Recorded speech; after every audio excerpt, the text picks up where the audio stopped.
इससे पहले के वीडियोज में हमने क्या जाना, क्या सीखा, जरा एक रिव्यू ले लेते हैं। क्या है? इन प्रीवियस वीडियोज हमने देखा डिफरेंशिएशन क्या होता है, यानी डिफरेंशिएशन प्रोसेस के बारे में सीखा। हमने ये देखा कि इससे हमें फायदा क्या है, ये क्या होते हैं, इसे पढ़ने के बाद हम किस तरह के प्रॉब्लम्स को सॉल्व कर पाए। दूसरा, डिफरेंशिएशन प्रोसेस में जिस तरह के प्रॉब्लम को सॉल्व किया जाता है डिफरेंशिएशन प्रोसेस का प्रयोग करके, वहां हमें जो फॉर्मूले यूज करने पड़ते हैं वो फॉर्मूले कौन कौन है। तो दूसरे पॉइंट में हमने क्या नोट किया कि डेरिवेटिव्स, डिफरेंशिएशन प्रोसेस में जो रिजल्ट हमें मिलता है उन्हें डेरिवेटिव्स कहते हैं। आप पीछे के वीडियोस को देखेंगे तो वहां डेरिवेटिव्स के बारे में पता चलेगा। Derivatives of some elementary functions, पिछले वीडियो में एलिमेंट्री फंक्शंस के बारे में हमने बहुत ढंग से समझाया है, आप उसको देखिए और आपको वहां समझ में आ जाएगा कि एलिमेंट्री फंक्शन क्या होते हैं। एक लाइन में बता दूं, एलिमेंट्री फंक्शंस मूल फॉर्म में होते, मेन फंक्शंस होते हैं, यानी फंक्शन जब बाय डेफिनेशन जिस रूप में, जिस चेहरे में, जिस सूरत शकल में लिखे जाते हैं, डिफाइन किए जाते हैं, परिभाषित किए जाते हैं, वो एलिमेंट्री फॉर्म होता है। और जितना भी हमने यहाँ पर डेरिवेटिव देखा इन फंक्शंस का, वो एलिमेंट्री फंक्शन थे और इन्हें हम फॉर्मूला की तरह ट्रीट करते हैं। ये सारे फॉर्मूले हमें फर्स्ट प्रिंसिपल से मिलते हैं। इसके लिए आपको फर्स्ट प्रिंसिपल क्या है, उससे कैसे ये फॉर्मूला डिराइव होते हैं, वो वीडियो देखने पड़ेंगे, तो देख लेंगे आप। ओके, तो derivatives of some elementary functions, यानी ये फॉर्मूला कलेक्ट किया। लेकिन ध्यान दें, प्रॉब्लम यहां ये है कि केवल फॉर्मूला जान करके हम अपना काम पूरा आगे नहीं कर सकते। ठीक है, ये दो चीज हमने देखा। आगे अब हम लोग क्या देखने जा रहे हैं उसको देख ले, फिर आगे डिस्कशन करते हैं। अब हम तीसरा देखेंगे आज के क्लास में, आगे का काम पूरा करने के लिए डिफरेंशिएशन के प्रोसेस में, वो है rules of differentiation. Rules of differentiation के बारे में जानना है हमें।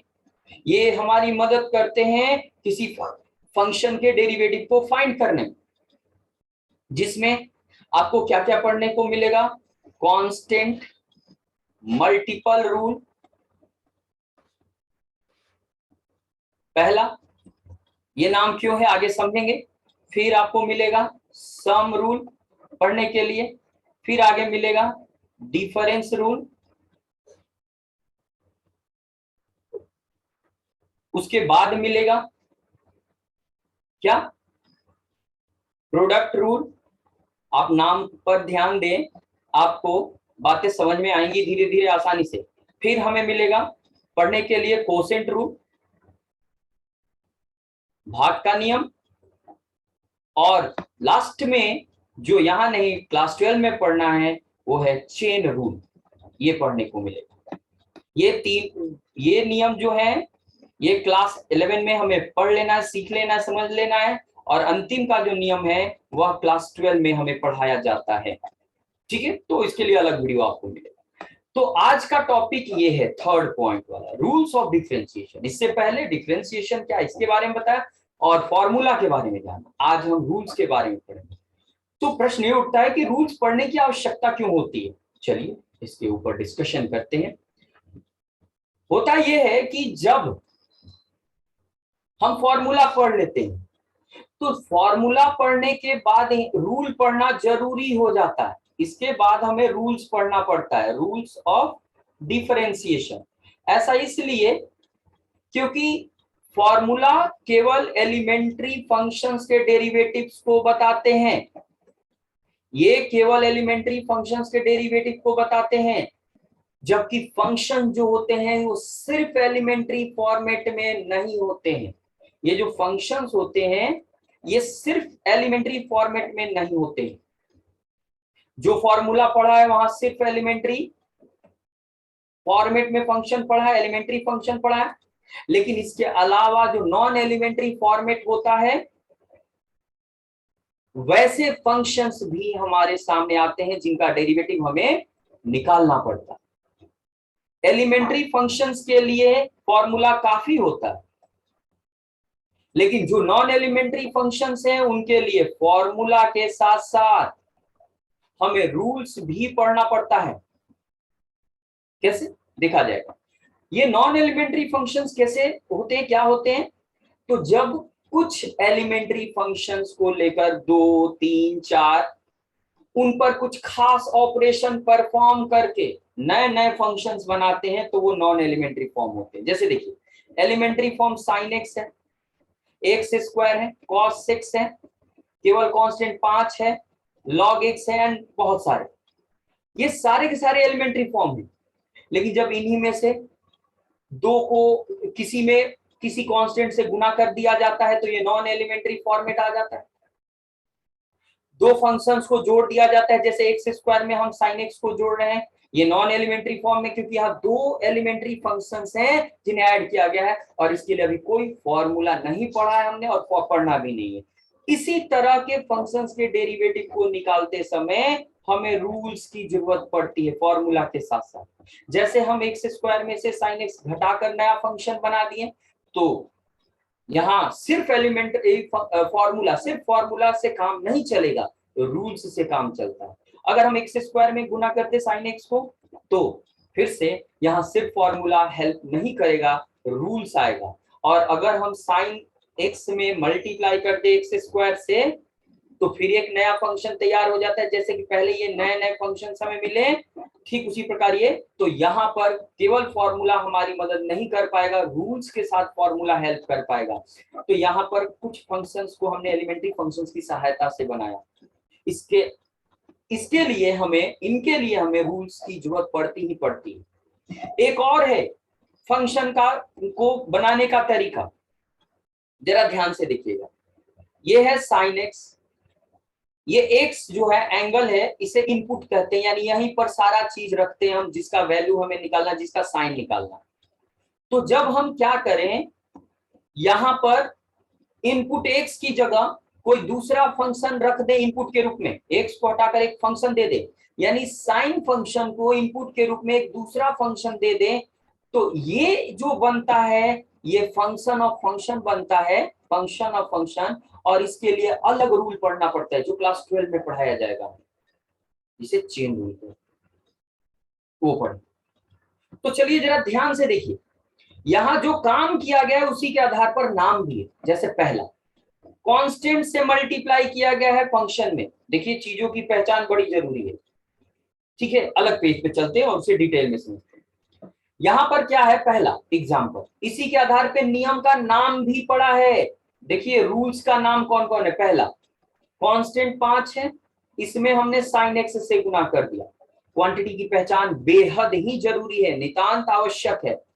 5 को कैसे पहचानते हैं आप, किस तरह से पहचानते हैं? 5 को हम लोग पहचानेंगे ऐसे अचर कांस्टेंट के रूप में, जबकि साइन एक्स कांस्टेंट नहीं है, ये है फंक्शन और ये वेरिएबल के रूप में। कांस्टेंट 5 फंक्शन है, कांस्टेंट फंक्शन, और साइन एक्स फंक्शन है, वेरिएबल फंक्शन। दोनों फंक्शन है, एक कांस्टेंट एक वेरिएबल। तो यहाँ वेरिएबल में कांस्टेंट से गुना कर दिए, इसके लिए एक रूल है और इसका नाम इसी के काम पर पड़ा है। जैसे कांस्टेंट से गुना किए हैं जिसे हम कहते हैं constant multiple rule, constant multiple rule.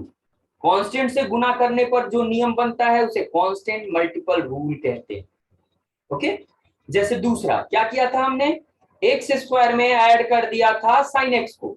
यहाँ दोनों के दोनों वेरिएबल है, ये भी वेरिएबल है और ये भी वेरिएबल है, तो कोई भी दो चीज जोड़ सकते हैं, जरूरी नहीं है कि वेरिएबल जोड़े, हम कांस्टेंट में वेरिएबल को भी जोड़ सकते हैं। तो इस तरह के सिचुएशन में जो नियम बनता है उसे कहते हैं सम रूल। चूंकि यहाँ जोड़ने का काम किया गया है और उसी के आधार पे यहाँ नाम दिया गया है सम रूल, यानी कि जो काम हम करेंगे, यानी जो ऑपरेशंस करेंगे उसी के आधार पर हम रूल का नाम देते हैं।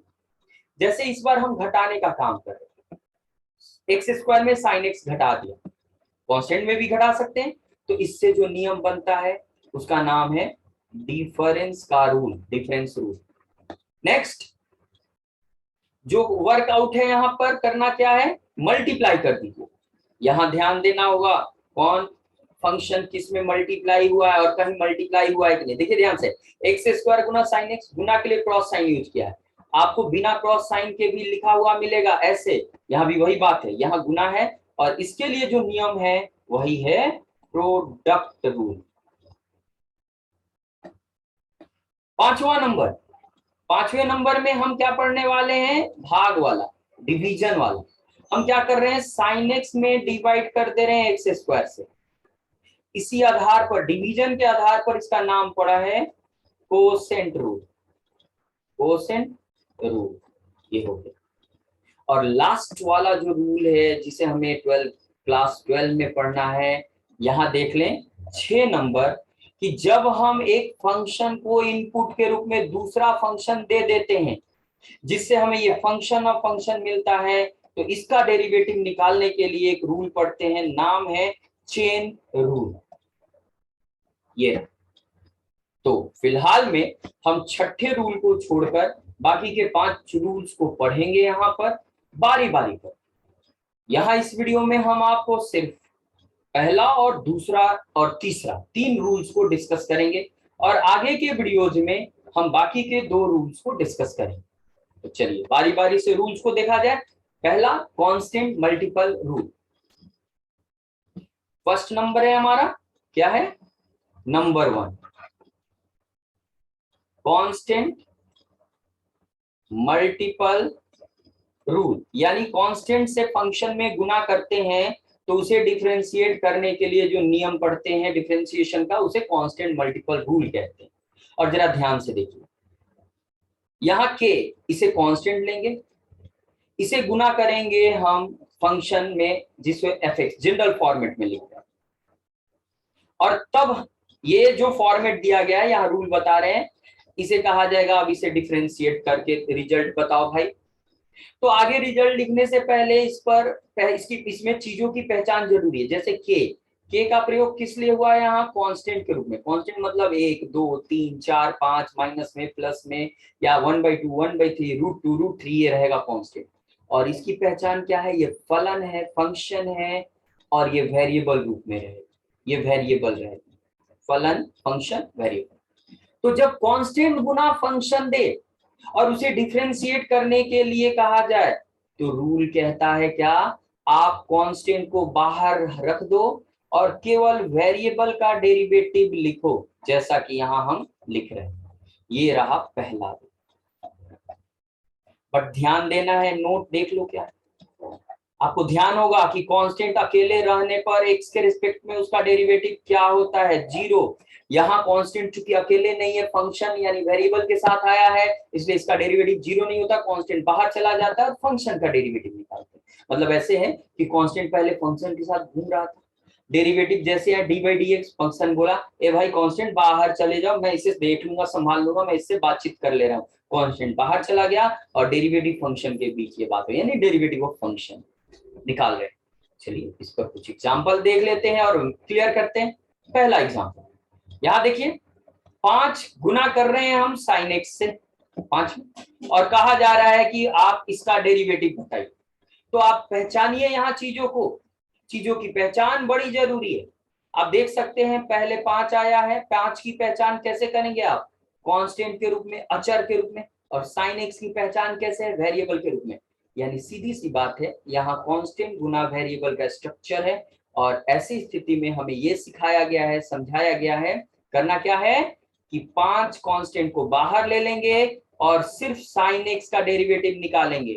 और ध्यान से देख लीजिए, ये एलिमेंट्री फॉर्मेट का डेरिवेटिव आ गया, और जिसके बारे में आपको पता है क्या है, साइन एक्स का एक्स के रिस्पेक्ट में डेरिवेटिव कॉस एक्स होता है। और इस प्रकार कांस्टेंट मल्टीपल रूल का प्रयोग करके उस पर आधारित प्रॉब्लम्स को सॉल्व कर सकते। कुछ और देखते हैं, जैसे 7 -7/3 into x to the power 9 है, 9। ओके, यहां भी आप देखिए और पहचानने की कोशिश कीजिए। यहां पर -7/3 जो है वो उसकी पहचान कैसे है, ये कांस्टेंट है, और दूसरा जो है ये वेरिएबल है। और कहा जाएगा यहाँ कि भाई आप यहाँ पर इससे x के रिस्पेक्ट में डिफरेंशिएट करके डेरिवेटिव निकालिए। तो नियम कहता है कि अगर कांस्टेंट वेरिएबल के साथ गुना हो तो कांस्टेंट बाहर ले लेते हैं और गुना कर केवल डेरिवेटिव निकालते हैं वेरिएबल का, यानी x की पावर 9। तो क्या होगा यहाँ डेरिवेटिव? इसका फॉर्मूला आपको पता होना चाहिए, अलजेब्रा का डेरिवेटिव है ये, और इसके लिए फॉर्मूला ये है x की पावर n का डेरिवेटिव आंसर होता है nxn-1। तो उसके हिसाब से n क्या है? 9 है, तो 9x 9-1। इस पर अच्छी प्रैक्टिस होनी चाहिए आपकी। ओके, 3 से 9 कैंसिलेबल है 3 टाइम्स में, और 7 -7 इंटू 3 मल्टीप्लाई कर देंगे, और यहाँ x टू दी पावर 9-1 8 हो जाएगा। ये रहा आंसर। और इस प्रकार कोई भी फॉर्मेट फंक्शन का ऐसा हो कांस्टेंट इनटू वेरिएबल का, तो आप इस तरह से उसका डेरिवेटिव पता कर सकते हैं। चलिए आगे बढ़ते हैं और दूसरे रूल और तीसरे रूल को एक साथ पढ़ेंगे, क्योंकि दोनों एक ही तरह से। ठीक है, आइए क्या है दूसरे में हम पढ़ेंगे, क्या पढ़ेंगे? सम रूल और फिर डिफरेंस रूल साथ में, क्योंकि दोनों एक ही तरह के रूल्स हैं, डिफरेंस रूल। तो चलिए इसे कैटेगराइज किया जाए, जरा बांटा जाए। यहां पर हम लोग एक पार्टीशन दे रहे हैं, जिसमें एक तरफ हम सम रूल के बारे में पढ़ेंगे और दूसरे तरफ एक कॉलम में सम रूल और दूसरे तरफ डिफरेंस रूल, और फिर इस पर एग्जाम्पल बना देंगे। ओके, तो थोड़ा प्रैक्टिस हो जाएगा, और यही हमारा इस वीडियो का हिस्सा है, यही पढ़ेंगे। क्या है, फोकस करेंगे, ध्यान से समझेंगे, दो तरह से दो चीज बताएंगे। यहाँ पर दो फंक्शन चाहिए, उन फंक्शंस को कोई भी नाम से आप मान सकते हो। हम मान रहे हैं यहाँ u और v, ये दो फंक्शंस ऑफ x हैं, फंक्शंस ऑफ x। वेरिएबल किस कौन सा है वो पता होना जरूरी है। u और v दोनों x के फंक्शंस हैं, यानी x के ऊपर काम करेंगे। और दिया क्या गया है कि u फंक्शन में जोड़ दिया जाए v फंक्शन को, और कहा जाए कि अब भाई इसका डेरिवेटिव बताइए x के रिस्पेक्ट में। तो बड़ा आसान है, फर्स्ट प्रिंसिपल से ये मिलता है हमें। क्या? हर एक टर्म, जितने भी टर्म्स है, दो टर्म्स है यहाँ u और v को जोड़ने पर, तो दोनों टर्म्स का डेरिवेटिव अलग अलग लिखेंगे और चिन्ह वही लिखेंगे जो वहां बीच में है, यानी प्लस है तो प्लस। चलो आपको इसका एक और बता रहे हैं।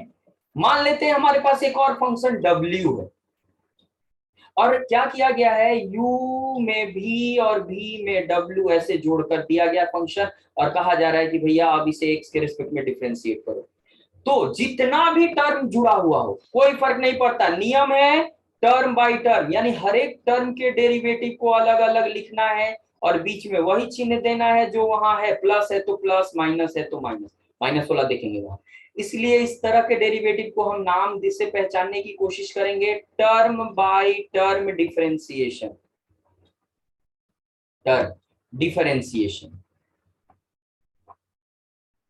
और इस प्रकार ये सम रूल हो जाता है, चाहे दो टर्म्स हो, तीन टर्म्स हो, यानी कितने भी टर्म्स हो, सारे टर्म्स का डेरिवेटिव लिखना होता है और ऐड करना होता है। अब आइए डिफरेंस का रूल, वही यू भी पर बनाते हैं, दो ही पर। u माइनस भी, यानी u में से v को घटाया गया और कहा गया अब इसका डेरिवेटिव निकालिए। जब भी डेरिवेटिव निकालने कहा जाए d बाई dx, ये स्ट्रक्चर उसके साथ लिखा जाता है। नियम बड़ा आसान है, जैसा कि पहले है सम में वैसे ही डिफरेंस में, यानी हर एक टर्म का डेरिवेटिव आपको लिखना होगा, u का डेरिवेटिव x के रिस्पेक्ट में, v का डेरिवेटिव x के रिस्पेक्ट में, और बीच में वही चिन्ह देंगे जो पहले से है फंक्शंस के बीच। और इस प्रकार सम रूल और डिफरेंस रूल होते हैं। इनका प्रमाण फर्स्ट प्रिंसिपल से होता है, प्रूफ फर्स्ट प्रिंसिपल से होता है। चलिए इन पर कुछ क्वेश्चन सॉल्व करके इन्हें क्लियर करते हैं। ठीक है, यहाँ पर रूल्स यूज होने के बाद फॉर्मूला यूज होते हैं, प्रॉब्लम सॉल्व करें, आपको पहचानना होगा। ठीक है ना, कि कौन सा किस फॉर्मेट में है। तीन रूल्स पढ़ चुके, कांस्टेंट, मल्टीपल रूल। कुछ एग्जांपल्स हम लोग सॉल्व करेंगे यहाँ। ठीक, पहला नंबर, मान लीजिए आपको कहा जाए कि एक्स स्क्वायर में 5 ऐड कर दिया जाए और उसका डेरिवेटिव बताइए। अगर एक्स स्क्वायर में 5 ऐड कर दे तो उसका डेरिवेटिव बताइए। तो आपको देखना होगा चिन्ह से ही रूल की पहचान होती है। जब दो चीजें जोड़ी जाए, घटाई जाए, तो उससे उसकी पहचान हो जाती है। यहाँ दो चीजें जोड़ी गई हैं, चाहे वो दोनों कुछ भी हो, जैसे यहाँ पहला वाला है वेरिएबल और दूसरा वाला है कांस्टेंट, इससे कोई फर्क नहीं पड़ता है। आपको यहाँ नियम अपनाना है क्या? सम रूल, क्योंकि चिन्ह है प्लस का तो सम रूल। और सम रूल कहता है हर एक टर्म का डेरिवेटिव आपको अलग अलग लिखना है। तो यहाँ पहले आप देख सकते हैं रूल का प्रयोग हुआ, फर्स्ट नंबर पे रूल का प्रयोग हुआ। अब रूल कहीं नहीं है तो बारी आ जाएगी फॉर्मूला की, रूल काम खत्म कर लेगा तो फॉर्मूला। चलिए हर एक सेक्शन का देखा जाए। यहाँ पहला वाला एक्स के पावर एन अलजेब्रा, फॉर्मेट की पहचान जरूरी है। ये क्या है? Variable to the power constant का स्ट्रक्चर। आप फॉर्मूला वाले वीडियो को देखिए, आराम से समझ में आएगा। इसका आंसर अभी पीछे बताया, n x n minus one. तो two x two minus one, one होता है, वन नहीं लिखेंगे। और पांच कांस्टेंट है, अकेले है, तो जीरो हो जाएगा। और जीरो ऐड करने पर कोई बदलाव नहीं। ये रहा आंसर। ये पहला एग्जाम्पल जो भी दिया जाए आपको अलग अलग तरीका से दिया जा सकता है। जैसे देखिए एक और क्वेश्चन, अगर y बराबर x cube plus x square plus x plus 9 हो, तो कह रहा है फाइंड करो, देन फाइंड करो dy by d x. Same चीज को दूसरे तरीका से ऐसे भी पूछा जा सकता है। सॉल्यूशन निकाला जाए, y दिया हुआ है हमारा, ऐसे प्रॉब्लम को कैसे सॉल्व करते हैं जरा लिखने का तौर तरीका समझ ले। अगर y बराबर करके दिया है तो हम लिखते हैं यहाँ नीचे डिफरेंशिएटिंग। यहाँ पहले क्वेश्चन में सीधे पूरा फॉर्मेट ही दे दिया था, यहाँ नहीं दिया है, d के साथ नहीं दिया है, यहाँ y दिया है। तो इसे लिखते हैं differentiating both sides with respect to x, with respect to x we get, हमें मिलेगा। तो देखिए क्या है, लेफ्ट साइड में डिफरेंशिएट करेंगे तो मिलेगा dy बाई डी एक्स, और राइट साइड में भी दोनों तरफ करना है, मिलेगा। अभी हम रूल का प्रयोग नहीं कर रहे हैं, ब्रैकेट में उसे लिख ले रहे हैं। आप देख सकते हैं यहाँ चार चीजों को राइट साइड में जोड़ा गया है, और अब हमें इसे सॉल्व करना है, इसका डेरिवेटिव बताना है। चार चीजों को जोड़ा गया है, ओके, चार चीजों को जोड़ा गया है, डेरिवेटिव निकालना है। तो हम यहाँ बनाएंगे एरो मार्क यानी एम्प्लीकेशन साइन, लेफ्ट साइड में dy बाई डी एक्स, और चार चीजों को जोड़ा गया है तो सम का रूल यूज होगा। और वो कहता है कि हर एक टर्म का डेरिवेटिव आपको अलग अलग लिखना होगा, और जोड़ा गया है तो जोड़ देंगे आप। ये रहे हमारे अलग अलग टर्म्स के डेरिवेटिव्स। अब कहीं डेरिवेटिव रूल नहीं है, सम रूल यूज हो गया। अब बारी आई फॉर्मूला की, और हर जगह अलजेब्रा का एक्स के पावर एन के डेरिवेटिव का फॉर्मूला। इसके अनुसार n x n minus one, यहाँ भी n x n minus one. आप फॉर्मूला लिस्ट देखिएगा, dx by d x one होता है, और 9 कांस्टेंट अकेले है, जीरो। जीरो अगर कहीं आ रहा है तो उसे सीधे गायब कर दीजिएगा, बार बार लिखकर स्टेप्स मत बढ़ाइएगा। फिलहाल में तो हम लिखकर दिखा दिए हैं, लेकिन आगे ध्यान दें। ये रहा दूसरा एग्जाम, आगे और एग्जाम्पल्स कुछ देखना है हमें। तीसरा देख, दूसरा ध्यान से देख लें, समझ लें यहाँ पर कैसे लिखना है, कैसे रूल का प्रयोग करना है, कहाँ फॉर्मूला का प्रयोग करना है। फोकस करेंगे तो समझ में जरूर आएगा। यहां हो गया। अब जरा एक एग्जांपल ले रहे हैं हम, जहां कांस्टेंट डिफरेंस का रूल देखना होगा। जैसे यहां दे दिया एक्स क्यूब में से आप एक्स को माइनस कर रहे हैं और डिफरेंशिएट करने के लिए कहा जा रहा है, तो डिफरेंस का रूल भी तो वही है, चूंकि यहाँ घटाने का काम है इसलिए डिफरेंस का रूल यूज करेंगे। और वो भी तो वही है जैसे कि सम रूल है, यानी हर एक टर्म का अलग अलग डेरिवेटिव। पहला है n x n minus one और दूसरे का वन, ये हो गया। थोड़ा आगे का और एग्जाम्पल देखा जाए, ठीक है। 4 नंबर एग्जाम्पल हमें डिफरेंशिएट करने के लिए दिया जा रहा है, जरा देखिएगा ऐसे, 3 sine x minus 4 cos x और प्लस 7। यहां प्लस और माइनस दोनों आ गया, और साथ में कांस्टेंट से गुना भी आ गया। देखो साइन एक्स अकेले नहीं है, कांस्टेंट से गुना है, तो कांस्टेंट मल्टीपल का रूल भी आ जाएगा। जब भी कहीं कांस्टेंट अकेले नहीं हो, वेरिएबल के साथ गुना हो, तो कांस्टेंट मल्टीपल रूल। लेकिन यहाँ पहले पहल यूज होगा घटाओ और जोड़ का, यानी डिफरेंस और सम रूल, जो एक ही तरह से चलते हैं। यहाँ तीन चीजों को देखिए जोड़ा घटाया गया है, तो पहले हम हर एक टर्म के डेरिवेटिव को लिख लेंगे। यहाँ पर हर एक टर्म के पास जाएंगे और देखिए कैसे लिख रहे हैं हम x के रिस्पेक्ट में हर एक के डेरिवेटिव को। अब फिर से देखिए सम और डिफरेंस रूल एक साथ खत्म, लेकिन अभी रूल खत्म नहीं हुआ। यहाँ कांस्टेंट है तो आपको पता है कांस्टेंट अकेले रहने पर बाहर चला जाता है, बाहर लिख देते हैं, और केवल वेरिएबल का डेरिवेटिव। यहाँ भी कांस्टेंट गुना है, बाहर चला जाएगा, केवल वेरिएबल का डेरिवेटिव, लेकिन यहाँ कांस्टेंट अकेले है इसलिए जी। अब रिजल्ट की बात देखिए, तो साइन का डेरिवेटिव क्या जानते हैं, कॉस लिख दीजिए, फॉर्मूला है। अब रूल खत्म, अब कहीं रूल नहीं है। कॉस का डेरिवेटिव क्या जानते हैं, माइनस साइन। अब थोड़ा सिंप्लीफाई कर ले, 3 cos x minus minus plus 4 sin x, और 0 हट चुका है, ये रहा आंसर। ओके, आगे अभी एग्जांपल्स खत्म नहीं हुए, 5 नंबर। अब देखिए जरा यहां ध्यान से, कभी कभी कुछ ऐसे फॉर्मेट दिए जाते हैं जो अलग रूल पर दिखते हैं, जैसे प्रोडक्ट और कोसेंट, लेकिन हम उसे सिंप्लीफाई करके आराम से सम और डिफरेंस रूल में बदल सकते हैं। जैसे देखिए यहाँ x square into 2x minus 1 दिया हुआ है, आप देख सकते हैं यहाँ एक्स स्क्वायर में मल्टीप्लाई किया गया 2x माइनस 1 को, तो सीधे देखने पर तो पता चल रहा है प्रोडक्ट रूल। लेकिन रुकिए, ऐसा प्रॉब्लम जिसे हम सिंप्लीफाई करके प्रोडक्ट में बदल सके तो बदलेंगे। यहाँ देखिए क्या हो रहा है, डिफरेंशिएट नहीं करेंगे, अभी ये डी बाई डी एक्स साथ साथ चलेगा, अभी ब्रैकेट के अंदर ये से सिंप्लीफाई करेंगे। कैसे, ये डिस्ट्रीब्यूट करके, गुना करके, एक्स स्क्वायर में 2x से गुना करो 2x क्यूब, और एक्स स्क्वायर में 1 से गुना करो एक्स स्क्वायर। अब देखिए प्रोडक्ट का रूल जो दिख रहा था वो खत्म हो गया, अब डिफरेंस आ गया, तो डिफरेंस के रूल पर जाइए, टर्म बाय टर्म हर एक टर्म का डेरिवेटिव लिखना होगा आपको।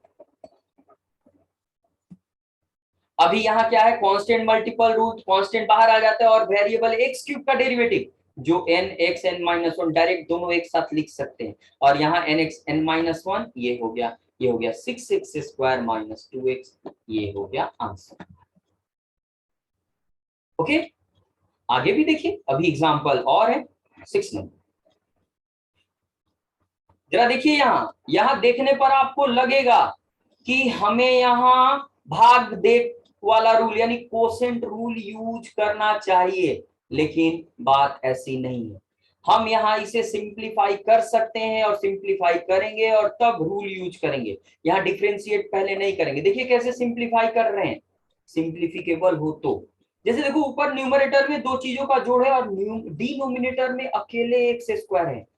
हमें पता है कि इसे सॉल्व ऐसे किया जा सकता है, यानी एक्स स्क्वायर को न्यूमरेटर के दोनों टर्म्स के नीचे अलग अलग लिख सकते हैं। क्या है नियम, अगर a प्लस बी बाई सी हो तो आप c को दोनों के नीचे अलग अलग भाग करके लिख सकते हो। इसके बारे में भी वीडियो है, अलग से आप देखेंगे। अब जरा ब्रैकेट के अंदर सिंप्लीफाई कीजिए, एक्स क्यूब ऊपर नीचे एक्स स्क्वायर, 2x कट गया, केवल x बचा, और यहाँ तो कुछ कटेगा नहीं। लेकिन जब डेरिवेटिव निकालेंगे तो 1 बाई एक्स स्क्वायर का कोई फॉर्मूला नहीं है। वहां आप जाके देखिए पीछे फॉर्मूला जहां बताया था ऐसा एग्जांपल, यहाँ 1 बाई एक्स स्क्वायर हो तो एक्स स्क्वायर को चेंज करना पड़ता है 1 बाई एक्स स्क्वायर, ये ऊपर लिखेंगे तो x के पावर माइनस 2 आ जाएगा। अब हम रूल का प्रयोग करेंगे सम रूल, क्योंकि दो चीजों का सम है, तो सम रूल से ये आ गया हमारा अलग अलग। क्या है यहाँ, अभी रूल एक और है, कांस्टेंट से गुना है, कांस्टेंट बाहर और x का डेरिवेटिव 1, यहाँ भी कांस्टेंट बाहर और x के पावर माइनस 3 का derivative n x n minus 1 हो गया। ये केवल शुरू में 3 बचा, minus plus minus minus plus 2 और माइनस 3 गुना हो गया माइनस 6, और x के पावर माइनस 4। आप चाहो तो इसे माइनस 4 को हटाएंगे तो नीचे आ जाएगा, ऐसे भी लिख सकते हैं। तो ये बहुत इंपॉर्टेंट एग्जांपल्स हम आपको समझा रहे हैं, बता रहे हैं। आगे अभी और देखिए एक और एग्जांपल 7 नंबर। कभी कभी हमें अलजेब्रा के फॉर्मूला को भी यूज करना पड़ता है, जैसे यहाँ दिया हुआ है 2x स्क्वायर प्लस 1 का होल स्क्वायर। अभी ऐसे किसी भी फंक्शन का डेरिवेटिव नहीं पढ़ा है, ये पावर फॉर्मूला है, और आपको याद होना चाहिए कि यह जो स्ट्रक्चर है अलजेब्रा के एक फॉर्मूला के रूप में है, जो है a प्लस बी का होल स्क्वायर, और इसके बराबर हम लिखते हैं a square B square 2ab। बस इसका प्रयोग कर लेना है और इसके प्रयोग से इसे सिंप्लीफाई कर लेना है। यानी डिफरेंशिएट करने से पहले, रूल यूज करने से पहले इसे पहले सिंप्लीफाई कीजिए। a स्क्वायर, इसका स्क्वायर कीजिए आप साइड में, 2x स्क्वायर का होल स्क्वायर, तो 2 का स्क्वायर 4 और x स्क्वायर का स्क्वायर तो x के पावर 4, तो 4x के पावर 4। फिर b स्क्वायर यानी 1 का स्क्वायर 1 होता है, 1 का स्क्वायर 1, और 2a और b हो गया। ये देखिए सम रूल आ गया, तीन चीजों का सम मिल गया ऐसा करने से। तो टर्म बाय टर्म, पहले टर्म का डेरिवेटिव प्लस दूसरे टर्म का डेरिवेटिव, और तीसरे टर्म को सिंप्लीफाई करके लिखते हुए 2 गुना 2 4 x square with respect to x. Constant multiple rule, 4 बाहर और nxn-1, 1 कांस्टेंट यहाँ है अकेले है 0, 4 कांस्टेंट बाहर, फिर nxn-1, यहाँ आया 16x क्यूब और प्लस में आ गया 0 हट गया, 4 गुना 2 8x, और ये रहा। और यहाँ कुछ सम और डिफरेंस रूल्स पर बेस्ड प्रॉब्लम हमने आपको डिस्कस किया। ये सारे प्रॉब्लम्स आपको बहुत हेल्प करेंगे और भी अलग अलग टाइप के प्रॉब्लम्स को सॉल्व करने। एक लास्ट एग्जांपल 8 नंबर, जैसे अगर आपको कहा जाए कि x क्यूब माइनस 1 को डिवाइडेड बाय 1 का डेरिवेटिव निकालिए। फर्स्ट लुक में तो ये लग रहा है कि कोसेंट रूल है, लेकिन नहीं, रुकिए, आप ध्यान देंगे, थोड़ा भी ध्यान देंगे तो ये जो न्यूमरेटर है जहां x क्यूब माइनस 1 है, तो 1 का क्यूब 1 होता है, तो इसे आप आराम से इस फॉर्मूला पर सेट कर सकते हो, a cube minus b cube. Algebra का फॉर्मूला भूलना सख्त मना है। इसका आंसर होता है, बराबर होता है a minus b a square plus a b plus b square. इस पर इसे सिंप्लीफाई जरा करके देखे तो सही, आपको पता चल जाएगा आपके आइडिया, आपका जो आइडिया है ये सिंप्लीफाई करने का वो कितना हेल्पफुल है। तो देखिए ऊपर a cube minus b cube, तो a minus b into a square plus a into b plus b square whole divided by x minus 1। देखिए क्या हुआ, यहाँ डिनोमिनेटर और न्यूमरेटर का ये फैक्टर गायब हो गया, और जो बच रहा है उसमें चीजों का जोड़ है केवल। X square x into 1 x और 1 स्क्वायर का 1, तो सम रूल का प्रयोग कर ले। तो ऐसे प्रॉब्लम्स अगर मिले तो अलजेब्रा के फॉर्मूला को भूलिएगा मत, जहां भी संभव हो आप उसका यूज कीजिए और डेरिवेटिव निकालिए। अब हम सम रूल यूज किए, टर्म बाय टर्म nxn-1 1 और 0, और इस तरह से आंसर मिल गया। तो पूरी वीडियो को ध्यान से पूरा देखें, समझें, फॉर्मूला को ध्यान में रखें, रूल्स को ध्यान में रखें, प्रैक्टिस करें, बुक से एग्जाम्पल सॉल्व करें, और वीडियो को पूरा देखें। चैनल सब्सक्राइब करें, शेयर भी करें।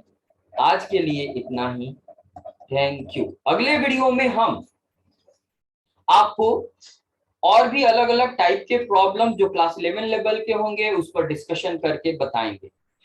फिलहाल में तो कोई रूल और फॉर्मूला नहीं पढ़ना है क्लास 11 के लिए, अब जो भी पढ़ना है 12 क्लास में पढ़ना है, ठीक है। तो अगले वीडियो में हम प्रॉब्लम डिस्कशन करें, कुछ खास प्रॉब्लम आपके लिए लाएंगे। Thank you.